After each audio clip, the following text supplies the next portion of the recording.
কাটোয়া কড়ুই সড়কের পঞ্চাননতলা গাফুলিয়ার ফোড়ে নদী ব্রিজের উপর দিয়ে বইছে জলস্রোত। শুক্রবার থেকে বন্ধ বাস চলাচল। বর্তমানে ব্যাহত হয়েছে সমস্ত রকমের যান চলাচল। বৃহস্পতিবার সারাদিন ধরে লাগাতার বৃষ্টির জেরে এবং বিভিন্ন জলাধার থেকে জল ছাড়ার ফলে নদীর জল ব্যাপকভাবে বৃদ্ধি পেয়েছে। এরই জেরে সেতুর উপর দিয়ে বইছে জল, ব্যাহত হয়েছে কাটোয়া কড়ুই রুটের বাস চলাচল।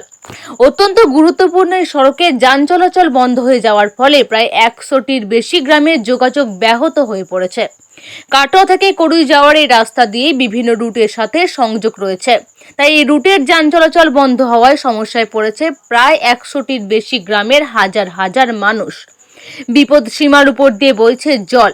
ইতিমধ্যেই প্লাবিত হয়েছে কাটোয়া 1 নম্বর ব্লকের বাঁধমুড়ো গ্রাম সহ আরো বেশ কয়েকটি গ্রাম।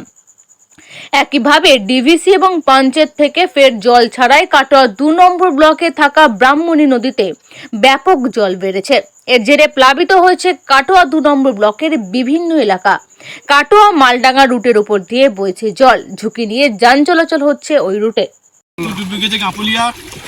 জল সব আমরা পার করে দিচ্ছি, মানুষজনকে অসুবিধা হচ্ছে, সেতুটা আমাদের তৈরি করতে হবে। কাপুলিয়ার ঘুরে ব্রিজ আর গ্রাম কি কি ডুবেছে?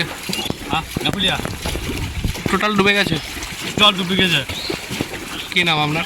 আমার নাম খোকন দলুই, কাপুলিয়া বাড়ি।